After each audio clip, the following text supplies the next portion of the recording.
నమస్కారం అండి.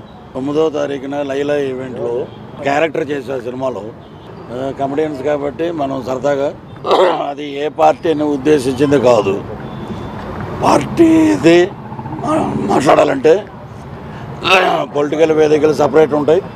నేను మాట్లాడిన వేదికలు కాదు, చాలా పర్ఫెక్ట్గా మాట్లాడుతున్నాను. దీన్ని వైఎస్ఆర్సీపీ సోషల్ మీడియా సినిమా పక్కన పెడదాం. బూతులు ఇంట్లో వాళ్ళ మీద, చనిపోయిన తల్లి మీద అసహ్యకరమైన సభ్య సమాజం తలదించుకునే విధంగా మాటలు మాట్లాడి వేరే చోట ఉన్నారు. దగ్గరుండి హాస్పిటల్కి వెళ్ళి చెకప్ చేయించుకుని స్టిల్ హాస్పిటల్ బెడ్ నుంచి వస్తున్నారు. ఇదేనా మీ పార్టీ నాయకుడు? తల్లిని తిట్టండి, పిల్లాన్ని తిట్టండి, చెల్లిని తిట్టండి, ఇవి నేర్పారా మీకు? అంత ఆడెవరో పులివెందల వైఎస్ఆర్సీపీ పులివెందల వైఎస్ఆర్సీపీ యూత్ అంటే ఒక అతను, ఇంకొక అతను అనిల్ పేరు ట్విట్టర్లో, ఫేస్బుక్లో, వాట్సాప్లో నా నెంబరు పోస్ట్ చేశాడు. అది చాలా క్రైమ్ అండి. అది దాని మీద సైబరాబాద్కి నేను కంప్లైంట్ చేశాను. పరువు నష్టం దావా కూడా వేస్తున్నాడు. ఇక్కడ ఇచ్చాను. ఆంధ్రాలో మా హోమ్ మినిస్టర్ వంగలపూడి అనిత గారికి కూడా కంప్లైంట్ ఇస్తున్నానండి. అక్కడ కూడా సినిమాలో కంటెంట్ బాగుందనుకోండి, సూపర్ హిట్. ఇప్పుడు నేను చూడొద్దు సినిమా అంట మీరు మానేస్తారా? ఎవరికి ఇప్పుడు నా ప్రొఫెసర్ నాగేశ్వరరావు గారు మాట్లాడారు, పృథ్వీరాజ్ మాట్లాడకుండా ఉంటే లైలా సినిమా గురించి ఇంత పబ్లిసిటీ లేదు. ఈరోజు సినిమా విశ్వక్సేన్ కానీ, ప్రొడ్యూసర్ గారు కానీ, వాళ్ళ నాన్నగారు కరాటే రాజు గారు కానీ నేను మాట్లాడా. They are very happy.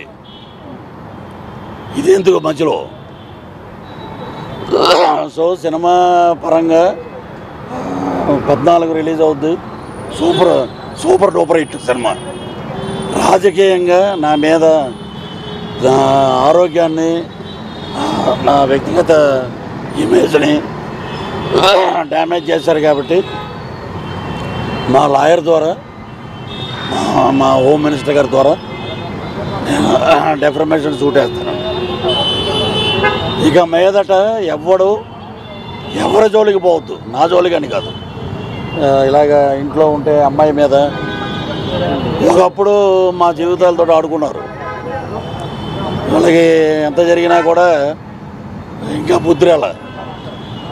ఇప్పుడు మీ బర్త్డే 11వ తారీఖు అన్నాం అనుకో, పృథ్వీరాజు 11 అన్నాడు, మమ్మల్ని ఇలా అన్నాడు అలా అంటారు.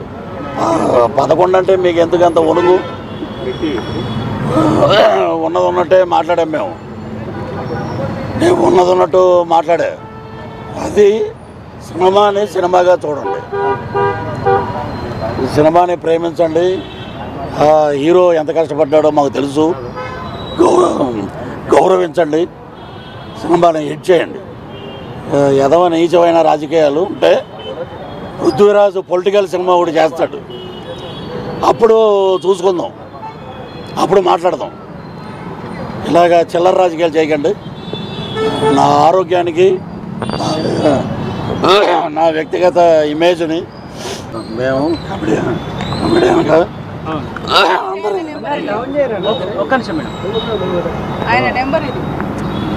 అనిల్ అన్న కూడా నెంబర్ ఏమన్నా ఉపేంద్ర చూడు మీరు ఒక్కడికి చెప్పండి, 11 గొర్రెలు అనేది లాస్ట్ చివరి వరకు ఉన్నాయా లేదా, అసలు ఏంది ఆ కాన్సెప్ట్ ఏంది? ఇప్పుడు ఒక సినిమా ప్రమోట్ చేయడానికి కమెడియన్ రకరకాలుగా మాట్లాడతారు. చాలా వేదికల మీద చాలా మంది మాట్లాడారు. ఇక్కడ దొబ్బుదాలి ఎక్కడ వచ్చిందంటే, ఇదివరకు మా పెళ్ళం అది వైసీపీ పెళ్ళం, జనసేన వెళ్ళిపోయింది. వాడి మాట గట్టిగా ఉంటుంది. మేము ఈస్ట్ వెస్ట్ నుంచి వచ్చాం, ఎటకారం ఉంటుంది.